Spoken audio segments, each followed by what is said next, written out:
हे मुरलीधर छलिया मोहन,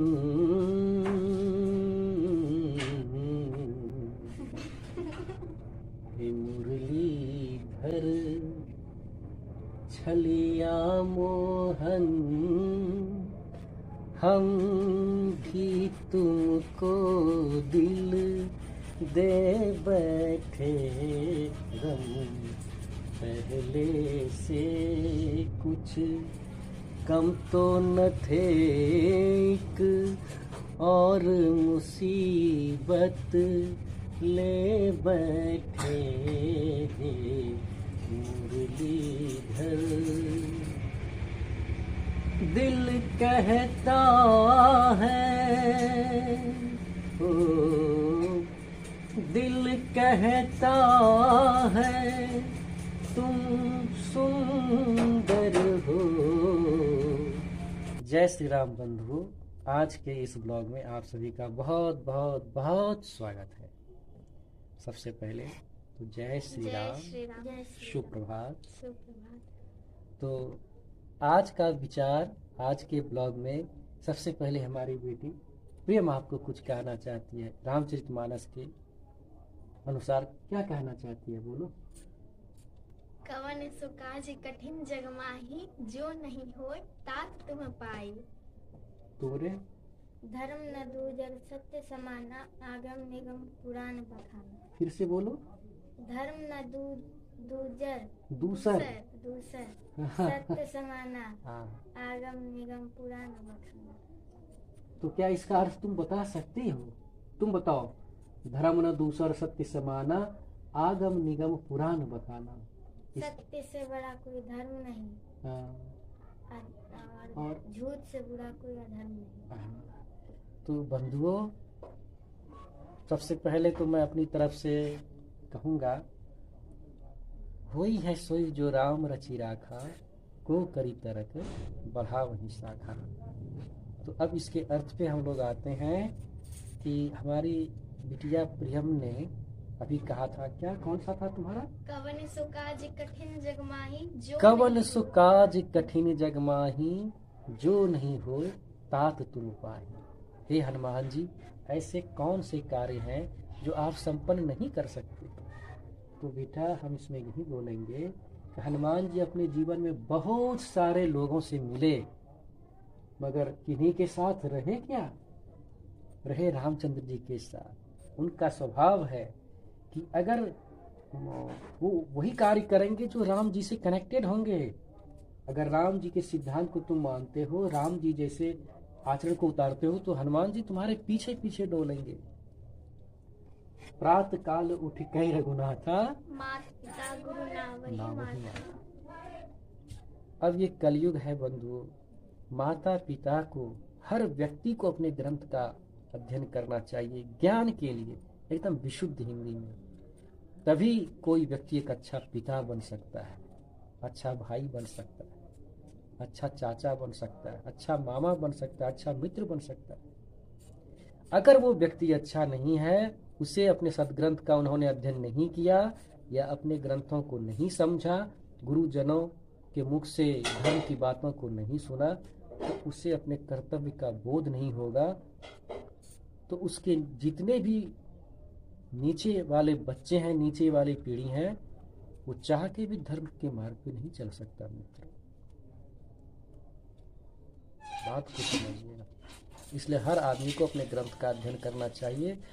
और जो भी ऐसे भागवत हैं, जो भगवान के ऐसे प्रेमी जन हैं, जो भगवान की भक्ति करते हैं, करना चाहते हैं, पर घर परिवार में बाकी लोग उन्हें सपोर्ट या उनके व्यवहार से वो भक्ति नहीं कर पा रहे हैं, तो उनसे निवेदन करूंगा कि आपके किसी न किसी कर्म का ही फल है कि आपको भक्ति करने से आपका प्रारब्ध आपको रोक रहा है। आप उसको बर्दाश्त कीजिए, जलते हुए बर्दाश्त करते हुए आप भगवान के भजन की ओर। भगवान के भजन का मतलब सारे कार्य छोड़ करके भजन नहीं करना है।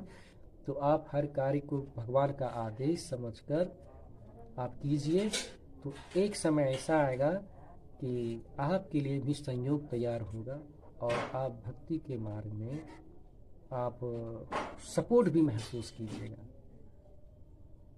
जब ऊपर वाले मदद करते हैं तो रामायण में है भी, जा पर कृपा राम की होई, ता पर कृपा करही सबको।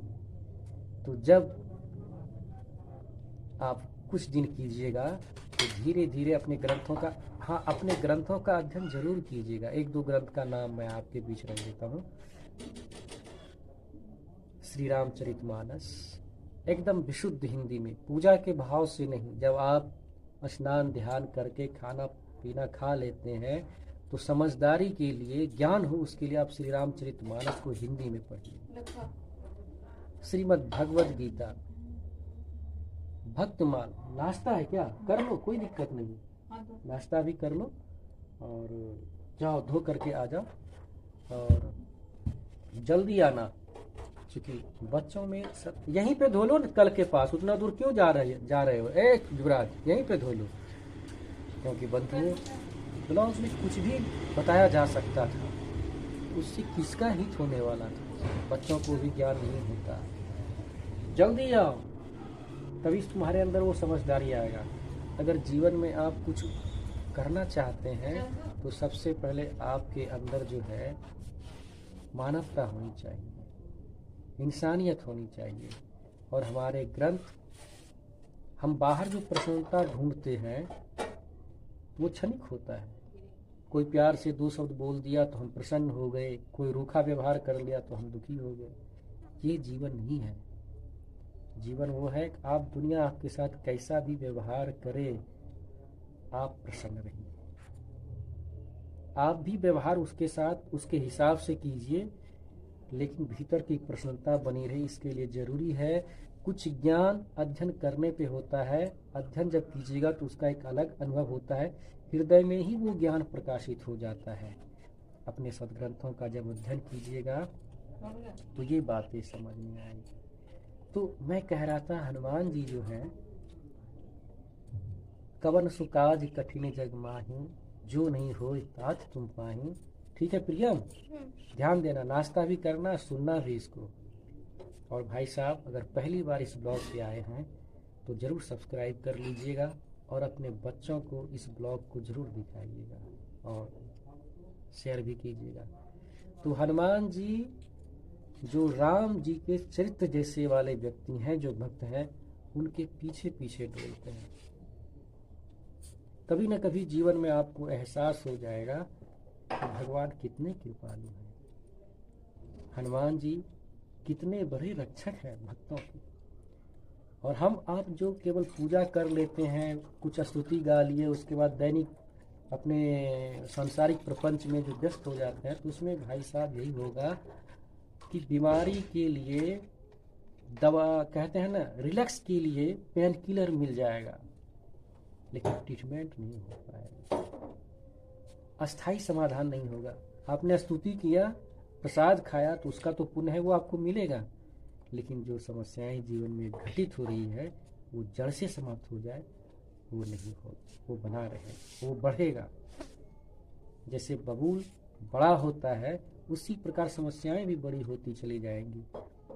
अगर आप अपने सदग्रंथों को पढ़िएगा, उसको समझिएगा, तो जीवन में परिवर्तन, आपके व्यवहार में परिवर्तन होगा और वैसे बबूल रूपी कष्ट का समूल विनाश हो जाएगा। तो बेटा समझ में आया कि कवन सुकाज कठिन जग माही, जो नहीं होए तात तुम पाही। तो हनुमान जी कौन कौन से कार्य करते हैं? धर्म सम्मत कार्य करते हैं। अधर्म के कोई कार्य में तुम कहोगे हनुमान जी पूरा कर देंगे, तो करेंगे क्या? हनुमान जी को हम कहें कि हनुमान जी हमको करोड़ रुपए का लॉटरी लगा दीजिए, तो हनुमान जी का वही काम है क्या? बताओ। अब तुम्हारा क्या था? धर्म न दूसर सत्य समाना, आगम निगम पुराण बखाना। आगम और निगम ये वेद के ही अंग हैं। जैसे देश को चलाने के लिए संविधान है ना, संविधान में लिखा हुआ है कि कौन सा नियम कहाँ पे लागू होता है, कौन सा कानून कहाँ पे बाध्य है ना, कहाँ पे कौन सा कानून का पालन करना है। उसी प्रकार वेद, आगम और निगम, वेद को ही कहा जाता है। आगम और निगम वेद को ही कहा जाता है। तो धर्म न दूसर सत्य समान, सत्य के समान कोई दूसरा धर्म नहीं है, अर्थात धर्म ही सत्य है। सुनना रे युवराज, धर्म ही क्या है? बोलो। सत्य है। सत्य है। लेकिन क्या तुम सत्य को समझ पाते हो? तो सत्य को समझने के लिए भी अपने सदग्रंथ को क्या करना पड़ेगा? अध्ययन करना पड़ेगा। पूजा के टाइम में भगवान का स्तुति समझते हुए भाव से करो, अच्छी बात है, लेकिन जब समय मिले, जिस समय तुम प्रपंच की बातें करते हो, बेकार के कामों में अपने समय को बर्बाद करते हो, तो उस समय तुम्हें क्या करना चाहिए बताओ? भगवान का नाम तो लेना चाहिए, लेकिन भगवान की कृपा, ये सत्य तुमने जो बोला, धर्म न दूसर सत्य समाना, आगम निगम पुराण बखाना। आगम और निगम ये वेद को कहा गया, ठीक है ना? ठीक है, तो उसमें वर्णन है कि सत्य क्या है। सत्य की परिभाषा वेद पुराण और शास्त्रों में है, तो उसके लिए कम से कम अपने ग्रंथों को तो पढ़ना पड़ेगा। अब पुराण वेद जो है 4 वेद हैं, 6 शास्त्र हैं और 18 पुराण है। तो इसको पढ़ने के बाद जो है वो समझदारी विकसित होगा, तो इसमें तो बहुत ज्यादा समय लग जाएगा। लेकिन एक ही बात को कई तरीके से समझाया गया है हमारे शास्त्रों में। जैसे प्रियम ने बोला था कि कवन सुकाज कठिन जग माही, जो नहीं होए तात तुम पाही। तो अर्थ आया था कि हनुमान जी उसी कार्य को करते हैं जो धर्म सम्मत हो, जिसका धर्म समर्थन करता हो। और तुमने बोला धर्म न दूसर सत्य समाना, आगम निगम पुराण बखाना। तो हनुमान जी भी सत्य को ही सपोर्ट कर रहे हैं और तुम भी उसी सत्य का बात कर रहा है। तो हम अगर किसी भी ग्रंथ को उठाते हैं तो हर ग्रंथ हमें क्या होता है, हमें हमारे सत्य से हमारा क्या करता है, परिचय करवाता है। तो एक बार में कोई बात नहीं समझा, दूसरी बार में, तीसरी बार में, तो इतनी बार सत्य का वर्णन आया है कि पूरा ग्रंथ, पूरा 4 वेद, 6 शास्त्र, 18 पुराण पढ़ेगा तब कोई समझेगा, ऐसा बात नहीं है। समझ में उसको आ जाता है, शुरुआत में ही समझ में आ जाता है और आगे पढ़ने में और ज्यादा जानकारी और ज्यादा आनंद मिलता है।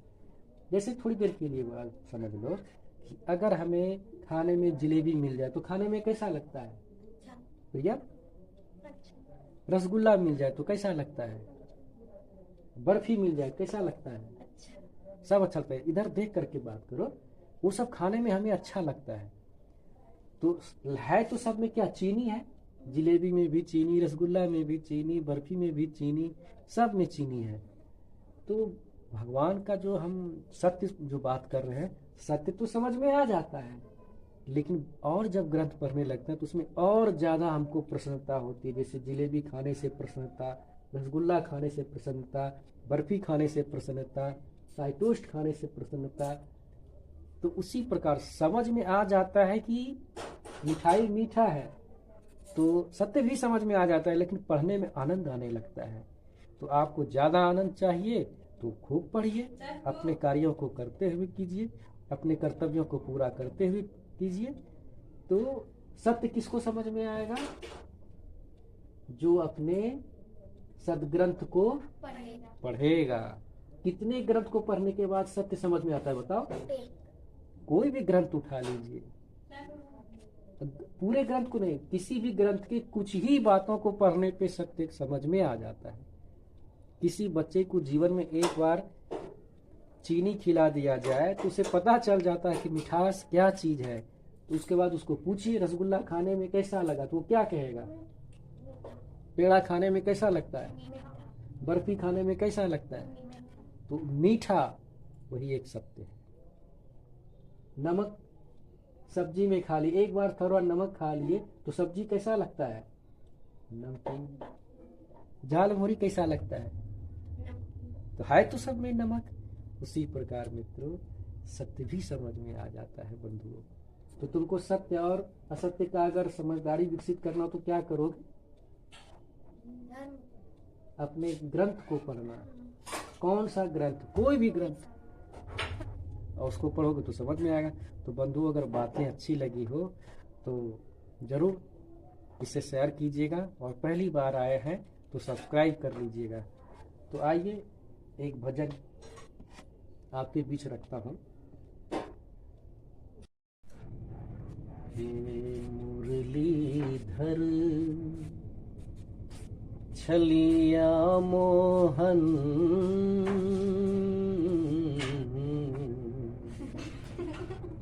हे मुरलीधर छलिया मोहन, हम भी तुमको दिल दे बैठे गम पहले से कुछ कम तो न थे, एक और मुसीबत ले बैठे मुरलीधर। दिल कहता है ओ, दिल कहता है तुम सुंदर हो, आँखें कहती है दिखलाओ, तुम मिलते नहीं हो, आकर के हम कैसे कहें देखो ये बैठे मुरलीधर छलिया मोहन, हम भी तुमको दिल दे बैठे गम पहले से कुछ कम तो न थे, एक और मुसीबत ले बैठे मुरलीधर। तो बंधुओं, तो अब इस ब्लॉग को करते हैं समाप्त। मिलते हैं अगली वीडियो में, तब तक के लिए जय श्री राम। रहे न संकट रहे न भय, सदा रहे निर्भय, नाम हरि का लीजिए, चरण कमल पर ध्यान धरीजिए। जय श्री राम, जय श्री राम, जय श्री राम।